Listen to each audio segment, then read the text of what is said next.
শুরুতেই উস্কানি, বাংলাদেশের উস্কানির দিকে নজর রাখবো। সীমান্তে ফের বাংলাদেশের উস্কানি।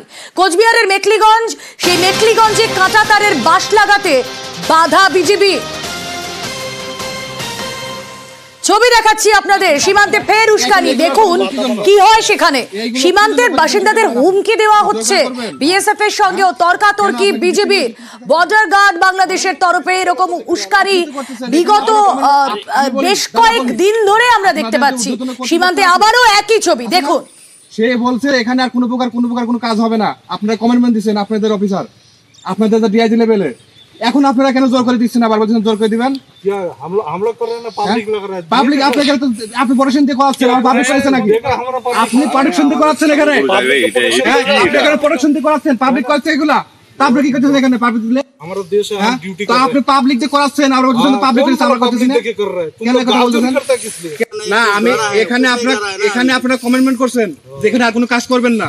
তারপরে কেন আবার আসে এখানে এগুলো করতেছেন? এগুলা तुम्हें तो शुक्रगुजार होना चाहिए, तुम सेफ हो। দাদা আমি বলি আপনাকে, ঠিক আছে, আমি একটা কথা বলি। বলো। এইখানে আপনারা কমেন্টমেন্ট করছেন আর কোনো কাজ করবেন না, তা এখন আবার এগুলা করতেছেন কি জন্য? কিষান अपना सेफ्टी के না, लिए काम कर रहा है। আপনাদের তো এখানে কিছু করার কথা না।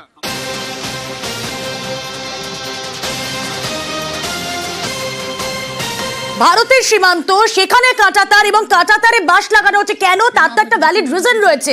বিএসএফ এর তরফ থেকে, সীমান্তবাসীর তরফ থেকে স্পষ্ট জানানো হচ্ছে, ওপার থেকে বারবার এপারে এসে একদল যারা ফসল চুরি করে নিয়ে যাচ্ছে এবং সেই ফসল বাঁচাতে কাঁটাতারে বাঁশ দেওয়া হচ্ছে। কিন্তু তাতেও বর্ডার গার্ড বাংলাদেশের সমস্যা।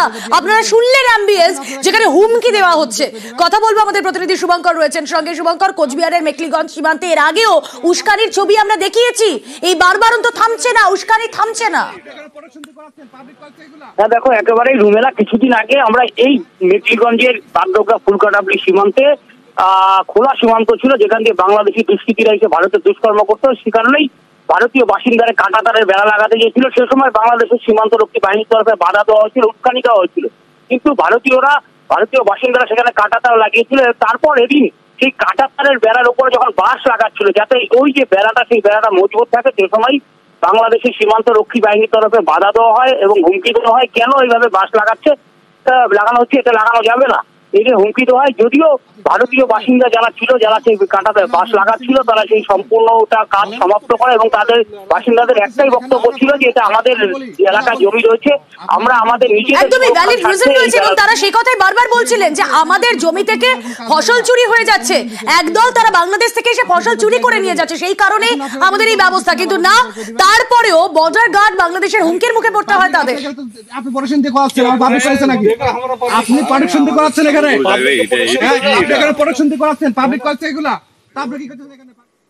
আর এবার জালে দুই বাংলাদেশি। সীমান্ত পারের আগে জালে দুই বাংলাদেশি। হিলি সীমান্ত, সেই হিলি সীমান্তে দুই বাংলাদেশিকে আটক বিএসএফ এ। ধৃতদের কাছ থেকে উদ্ধার জাল আধার কার্ড নিয়ে তাদের নেপালে যাওয়ার অভিযোগ। বাংলাদেশে ফেরার পথে আটক দুই অনুপ্রবেশকারী। হিলি থানা থেকে শামীম মন্ডল এবং রুবেল মন্ডল নামে দুজন আসামিকে ফরওয়ার্ড করেছিল। তারা প্রকৃতপক্ষে বাংলাদেশি।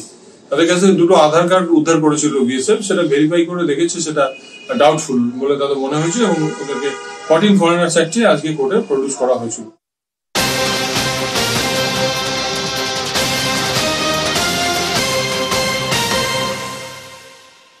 সবকিছুতেই যেন ওপারের একটা বাড়াবাড়ি। বাংলাদেশের তালিবানি ফতোয়া কেন বলছি জানেন? তার কারণ মহিলা ফুটবল বন্ধের ফতোয়া তারা জারি করেছে। কট্টরপন্থীরা সেই ফতোয়া জারি করেছে। মহিলা ফুটবল টুর্নামেন্ট চলাকালীন হামলা, দিনাজপুরে মহিলা ফুটবল বন্ধের হুমকি, কট্টরপন্থীদের সঙ্গে উদ্যোক্তাদের সংঘর্ষ, ভাঙচুর, সংঘর্ষে আহত 10। কি পরিস্থিতি হয় আপনারা একবার দেখুন সেই ছবি। মহিলা ফুটবল টুর্নামেন্ট চলছিল, সেই ফুটবল বন্ধের ফতোয়া কট্টরপন্থীদের। মহিলা ফুটবল টুর্নামেন্ট চলাকালীন হামলা চালানো হয়, মহিলা ফুটবল বন্ধের হুমকি দেওয়া হয়েছে কট্টরপন্থীদের তরফে। আর তারপরে ছবি আপনাদের সামনে, উদ্যোক্তাদের সঙ্গে সংঘর্ষ, ভাঙচুর, এখনো পর্যন্ত সংঘর্ষে আহত 10, যা খবর আমরা পাচ্ছি।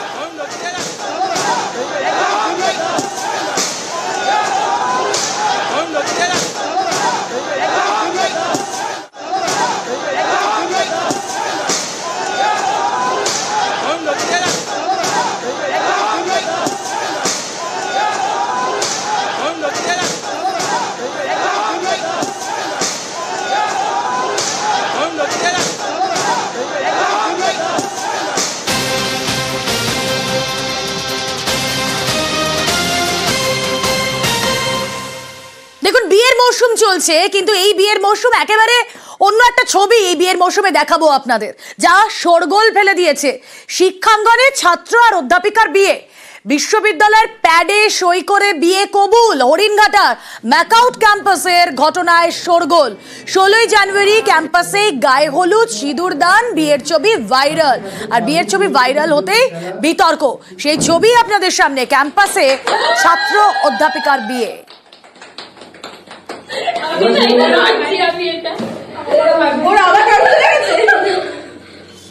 সিঁদুরটা পড়াতে হবে যাতে নাকে পড়ে, বুঝতে পেরেছি, যাতে কয়েকটা ফোঁটা নাকে পড়ে, সিঁদুরের কয়েকটা নাক না বলে তো তিনবার পড়া কিন্তু। হ্যাঁ তোমার কেমন এরকম থাকে দাড়ির মতো। হ্যাঁ আরে শিখবে তো, শিখবে বেচারা। কে আওয়াজ?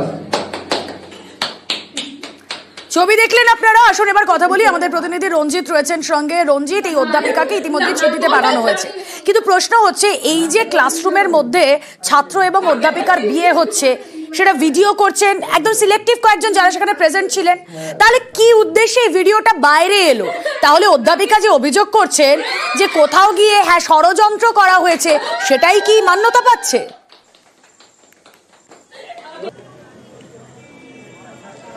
দেখো, 16ই জানুয়ারি এই ঘটনা ঘটে বলে প্রাথমিকভাবে জানতে পারা যাচ্ছে, এবং যেই বিশ্ববিদ্যালয়ের যে প্যাড, সেই প্যাডে যেখানে লেখালেখি হয়েছে, যেখানে সাক্ষ্য রয়েছে, এমনকি দুজনের অনুমতির পাশাপাশি 3জন সাক্ষীও রয়েছে যারা এই বিয়েতে সাক্ষ্যদান করেছে, অর্থাৎ এই প্যাডের মধ্যে লেখালেখি হয়েছে। ফলে এই যে অনুষ্ঠান হয়েছে, এখানে গায়ে হলুদ থেকে বিয়ের সমস্ত আচার নীতি মেনে হয়েছে, সেখানে সিঁদুর দান, মালাবদল সবটাই কিন্তু ভিডিও ভাইরাল হয়েছে।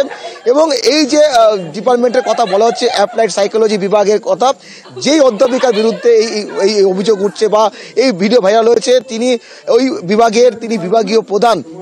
ইতিমধ্যেই ঘটনার সামনে আসতে তাকে ওই প্রধানের পদ থেকে যেমন সরিয়ে দেওয়া হয়েছে, পাশাপাশি তাকে কম্পালসারি ছুটিতেও পাঠানো হয়েছে। প্রশ্ন উঠছে, বিশ্ববিদ্যালয় ক্যাম্পাসে বা শিক্ষাঙ্গনে একজন অধ্যাপিকাকে একজন ছাত্রকে সেই বিয়ের অনুষ্ঠান করতে পারে, যা নিয়ে ইতিমধ্যে বিতর্ক দানা বেঁধেছে। পাশাপাশি বিশ্ববিদ্যালয়ে 3 সদস্যের তদন্ত কমিটিও গঠন করেছে এবং দ্রুততার সাথে যাতে সেই রিপোর্ট দিতে বলা হয়েছে। পাশাপাশি যে ভিডিও, যে ছবি ভাইরাল হয়েছে, যা নিয়ে বিতর্ক দানা বেঁধেছে।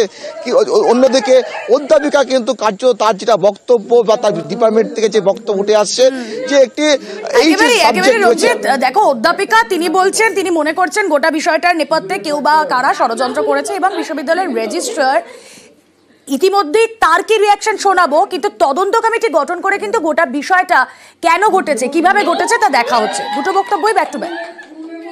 আমরা একটু হতচকিত হয়ে গেছি, কারণ আমার এতদিনের চাকরির অভিজ্ঞতা কোনোদিনও দেখিনি এরকম।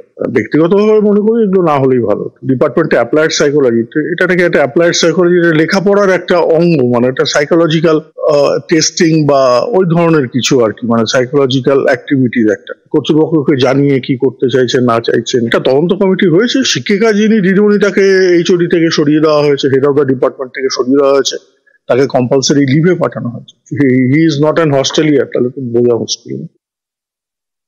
ফ্রেশার্স পার্টি আমাদের হওয়ার কথা ছিল, তো সেখানে আমার কাছে এই মেলটা রয়েছে, স্টুডেন্টসরা আমাকে ইনভাইট করেছিল কি ম্যাম আমরা এরকম একটা ড্রামা ভাবছি, একটা কিছু ক্লিপিংস নিয়ে থাকবো এবং সেই ড্রামাতে আমরা চাই ফ্যাকাল্টিজও ইনভলভ হোক। পুরো ক্লিপিংটাই ছিল একটা ড্রামা ক্লিপিং, ওটা রেকর্ডও হয়েছিল কি ডকুমেন্টস হিসাবে থাকবে। যখন এগুলো হলো তো আমরা বললাম একটা সাদা কাগজে এটা লেখা হোক, যে লিক করলো ভিডিওস গুলো, ভুলভাবে প্রেজেন্ট করলো অথরিটিজ এর সামনে। তো তার এগেইনস্টে আমার কাছে যে কমপ্লেন গুলো এসেছিল সেইগুলো আমি অথরিটিজ কাছে সাবমিট করেছি। ড্রামাটার ভিডিও আছে, আমার কাছে স্টুডেন্টের মেল আছে। তখনই আমাকে ছুটিতে যাওয়ার নির্দেশ এলো, আমি আমার সাইড থেকে ডকুমেন্ট সাবমিট করেছি এবং আমি এটাও বলেছি যে সবার সাথে বাকি ফ্যাকাল্টিজ এর সাথে কথা বলতে, স্টুডেন্টদের সাথে কথা বলতে।